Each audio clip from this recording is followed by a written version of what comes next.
some of the consequences and solutions that I think are going to be beneficial are dealing with the issues from COVID, like what Jessica said, with impulse control and those negative things. I feel like a lot of people didn't learn that, especially because of that time during COVID and them not being able to fully develop.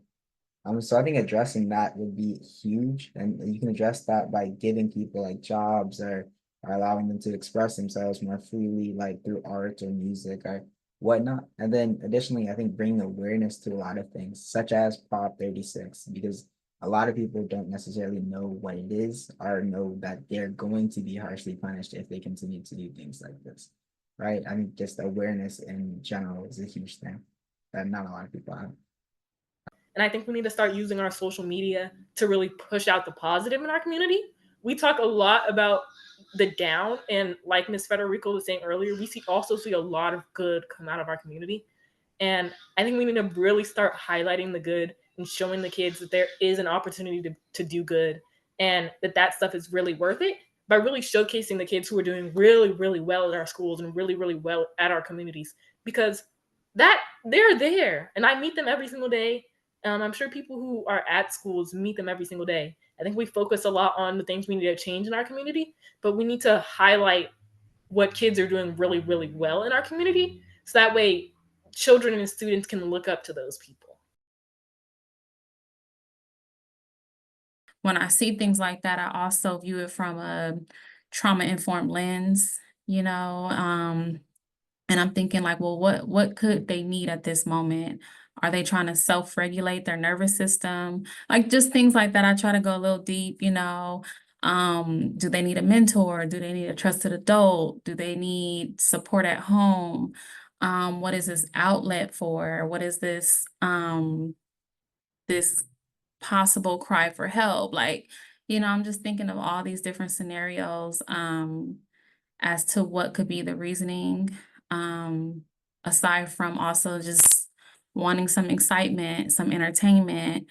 When I do see a group of youth or just maybe one-on-one, I always say hello. You know, I check in with them. You never know how that one-on-one conversation impacts them. So, for instance, if there's a youth like selling candy in the parking lot, I don't just say, no, no, thank you, and walk away. I use that as an opportunity to just, you know, pick their brain a little bit, see what they need. And I do that often.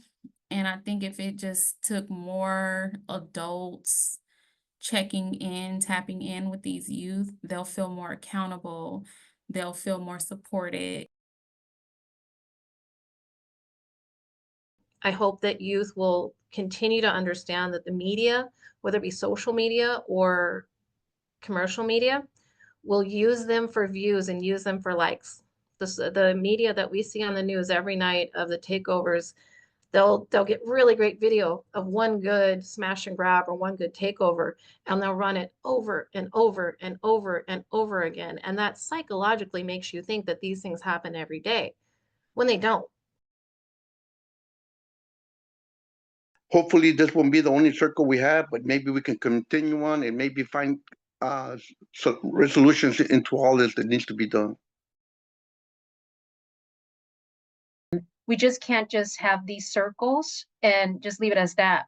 We just had the Street Racing Kills organization of Lily Quijada, and she came in and did focus groups with our students on tier 2, tier 3 levels, and it was impactful because they heard a message from someone that went through what they're going through.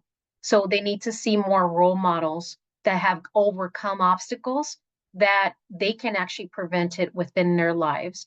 So I do believe in role modelship and mentorship, and we can do this. We can continue on working on this.